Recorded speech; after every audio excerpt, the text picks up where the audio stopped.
9.0% এনসিপিকে সাপোর্ট করে, 16.6% আনডিসাইডেড এখন পর্যন্ত।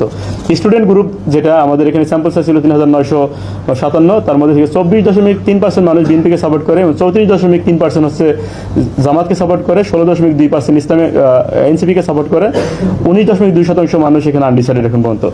আনএমপ্লয়েড যারা আছে তাদের মধ্যে থেকে 35.0% বিএনপিকে সাপোর্ট করে, 26.2% জামাতকে সাপোর্ট করে, 5.9% এনসিপিকে সাপোর্ট করে, আদার্স পলিটিক্যাল পার্টিগুলোকে সাপোর্ট করে 5.4% এবং 25.1% এখন পর্যন্ত আনডিসাইডেড।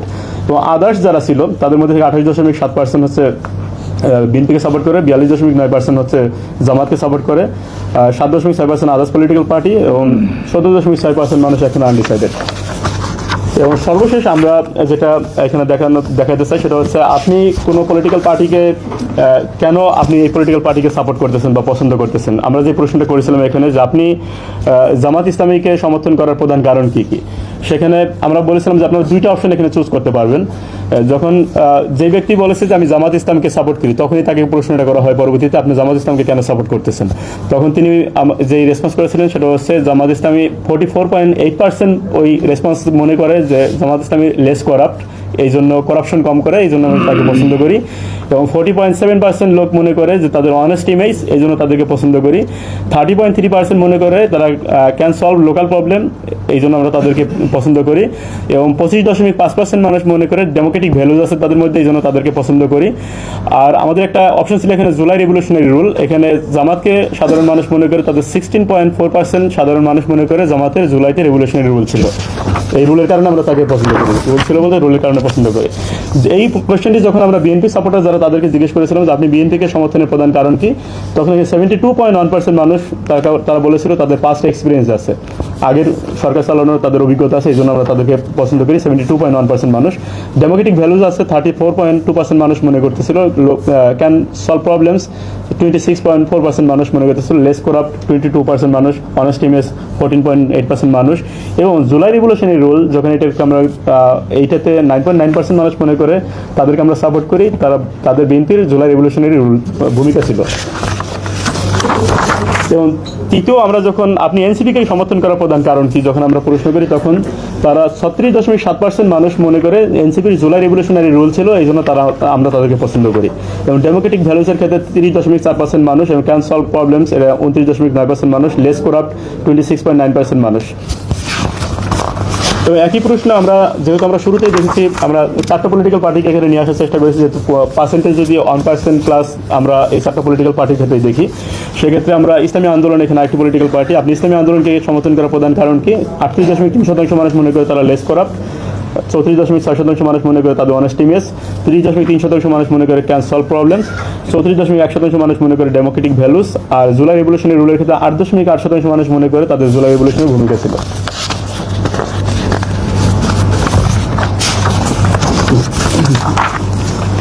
আমরা শুরুতে দেখেছি যে 17% পিপল এখন পর্যন্ত আনডিসাইডেড। এই আনডিসাইডেড কেন তারা আনডিসাইডেড এটা আমরা জানার চেষ্টা করেছি যে আপনি এখনও কোনো দলকে সমর্থনের সিদ্ধান্ত না নেওয়ার প্রধান কারণ কি, তখন কোনো মতামত দেননি এখানে 38.6% মানুষ। এবং অনেকেই বলছেন 30.1% মানুষ বলছেন can not trust any political party, 18.1% বলছেন নট ইন্টারেস্টেড ইন পলিটিক্স, 14.4% বলছেন আনক্লিয়ার পলিটিক্যাল সিচুয়েশন, এবং আরও কিছু পার্সেন্টেজ অন্যান্য মতামত দিয়েছেন। এবং শুরুতে আমরা যেই প্রশ্নটা আপনাদের দেখানোর চেষ্টা করেছি যে এখানে যদি আপনার পছন্দের বা সমর্থিত রাজনৈতিক দল নির্বাচনে অংশগ্রহণ না করে তাহলে আপনার ভোটের সিদ্ধান্ত কি হতে পারে। এই কোশ্চেনটা যখন করা হয়েছে যে যদি আপনার পছন্দের রাজনৈতিক দল এবার নির্বাচনে অংশগ্রহণ না করে তাহলে আপনার ভোটের সিদ্ধান্ত কি হতে পারে, এখানে রেসপন্স করেছেন 113 জন। এর মধ্যে আমরা মেশিন লার্নিংয়ের মাধ্যমে আওয়ামী লীগ সাপোর্টার যারা তাদেরকে এখানে যখন দেখি যে উইল নট ভোট 58.6% মানুষ, অলমোস্ট 60% মানুষ ভোট দিবেন না এরকম বলেছেন। এবং ভোট আদার্স 5.2% এবং আনডিসাইডেড এখন পর্যন্ত 36.2%। তো একই কোয়েশ্চেন যখন আমরা জাতীয় পার্টির ক্ষেত্রে দেখি তখন জাতীয় পার্টির will not vote 16.6%, vote others 26.4% এবং আনডিসাইডেড 57%। জি, ধন্যবাদ। আমাদের ফর্মাল রিপোর্ট এইটুকুই ছিল। আমরা যদি এখানে আমি শুরুতে আরেকটু ক্লিয়ার করতে চাই আপনাদের, সেটা হচ্ছে আমাদের এটা টাইম ফ্রেমটা ছিল নভেম্বরের 21 নভেম্বর থেকে ডিসেম্বরের 20 ডিসেম্বর পর্যন্ত। এবং এর পরবর্তী সময় আমাদের এটা ছিল বেসলাইন সার্ভে, আমরা একটা মিডলাইন সার্ভে কন্ডাক্ট করতেছি এবং লাস্টের দিকে নির্বাচনের 4-5 দিন আগে হয়তো আমরা একটা এন্ডলাইন সার্ভের রিপোর্ট আমরা পাবলিশ করব। এবং সেক্ষেত্রে বেসলাইন সার্ভেটা আমাদের এইটা, এবং বেসলাইন সার্ভের ওই টাইম ফ্রেমের মধ্যে আমাদের এই ডাটাগুলো, এবং এর পরবর্তী সময় আমরা দেখি যে এখানে অনেকগুলো ঘটনা ঘটেছে। আমরা এগুলো আপনাদের আলোচনার মাধ্যমে, আমাদের এখানে এক্সপার্টরা আছে এখানে, তাদের আলোচনার মাধ্যমে আসবে। এবং যদি এই পর্যায়ে আমরা শুরুতেই এক্সপার্ট অপিনিয়নের দিকে যাব, জি আমরা শুরুতে এক্সপার্ট অপিনিয়নের দিকে যাব। এ পর্যায়ে আমরা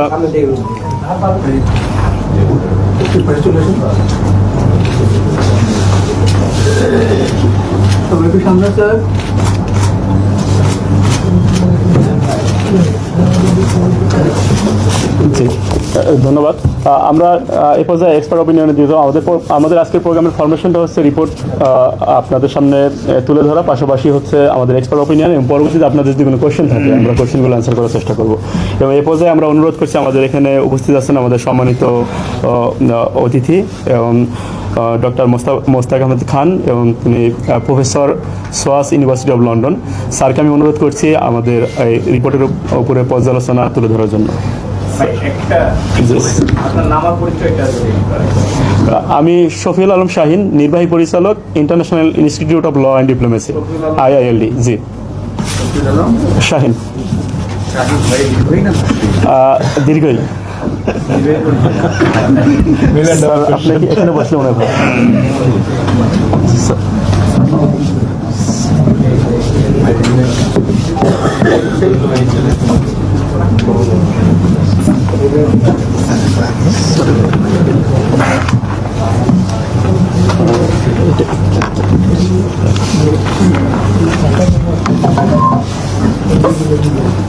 আমাদের কিছু প্রশ্ন নিব আমরা প্রশ্ন। জি থ্যাংক ইউ।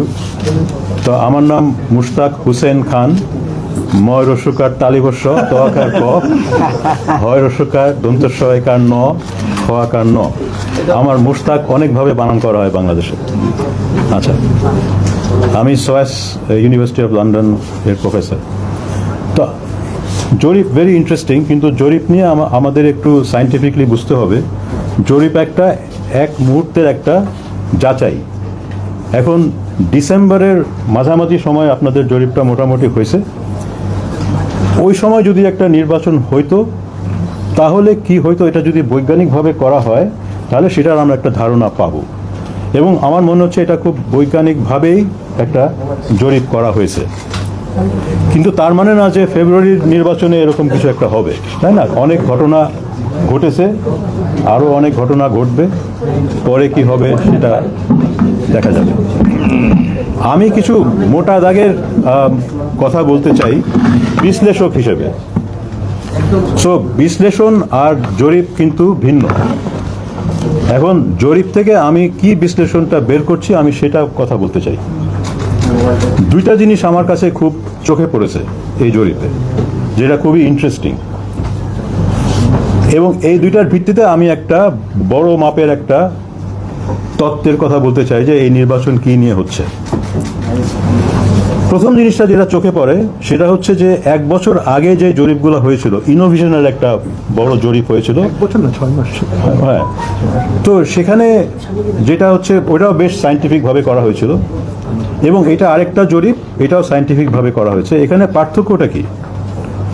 ইনোভেশনের জরিপে আমরা দেখেছিলাম যে ওই সময় বিএনপি 10% আগায় ছিল কম্পেয়ার টু জামাত।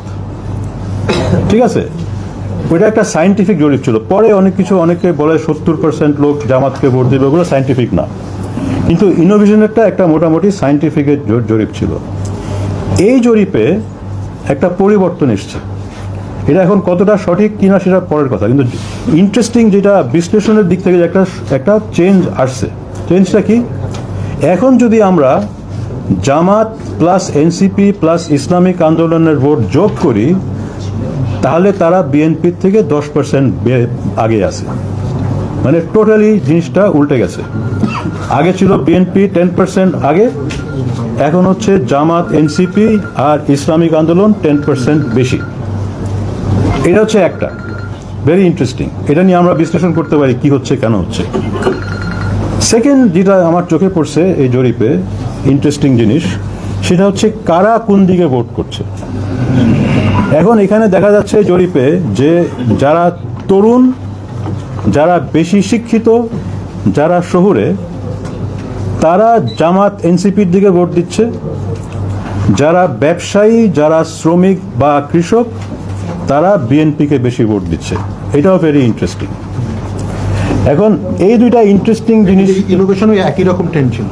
একই ছিল। আচ্ছা, তো এখন এইটার একটা আমি একটা নিজের ব্যক্তিগত বিশ্লেষণ দেওয়ার চেষ্টা করবো, সেটা সম্পূর্ণ ভুল হতে পারে, কিন্তু এটা আমার ব্যক্তিগত বিশ্লেষণ। আমার মনে হয় যে জুলাইতে যে ঘটনাটা ঘটেছিল, জুলাইয়ের ঘটনা ছিল বাংলাদেশে একটা বৈপ্লবিক ঘটনা। এখানে আমাদের যুবক যুবতীরা রাস্তায় নেমে একটা ছোট একটা আন্দোলন করতে গিয়ে দেখলো যে তাদের উপরে যে অত্যাচারটা আসলো সেটা একটা কর্তৃত্ববাদী সরকারের অত্যাচার না, সেটা একটা ফ্যাসিস্ট সরকারের অত্যাচার। এবং সেটা দেখে পুরা দেশের সব মানুষ রাস্তায় নেমে ফ্যাসিস্ট সরকারকে নামায় দিল। এখন বাংলাদেশের এক অংশ লোক মনে করে যে জুলাই হচ্ছে একটা পথ পরিবর্তনের মুহূর্ত এবং তারা পরিবর্তন চায়। এটা একটা গ্রুপ, এখানে ডান বামের বিষয় না, এটা ইসলাম সেকুলারের বিষয় না। একটা গ্রুপ বাংলাদেশে পরিবর্তন চায়। এই জন্য আমি মনে করি এটা ইসলাম বনাম সেকুলারিজমের এই ভাগ দিয়ে দেখা ভুল হবে। কেন জামাত আগাচ্ছে, কেন বিএনপি কি হচ্ছে, এটা ভুল হবে। এটা ওই ডিবেট না। যেই গ্রুপটা পরিবর্তন চায় সেটা একটা গ্রুপ। আরেকটা কিন্তু বড় গ্রুপ আছে বাংলাদেশে যারা স্থিতিশীলতা চায়। তারা চায় এই সব হাঙ্গামা থেকে আমরা বের হয়ে আসে চলে যাই যে জায়গায় আমরা আগে ছিলাম। এবং আপনি দেখেন যে কারা বিএনপির পিছনে যাচ্ছে, যারা মনে করছে যে বিএনপির রাষ্ট্র চালানোর অভিজ্ঞতা আছে, বিএনপির পিছনে ক্ষমতাশীলরা আছে, প্রশাসনে, সেনাবাহিনীতে, ভারত, সবাই বলছে বিএনপির সঙ্গে আমরা ব্যবসা করতে পারবো।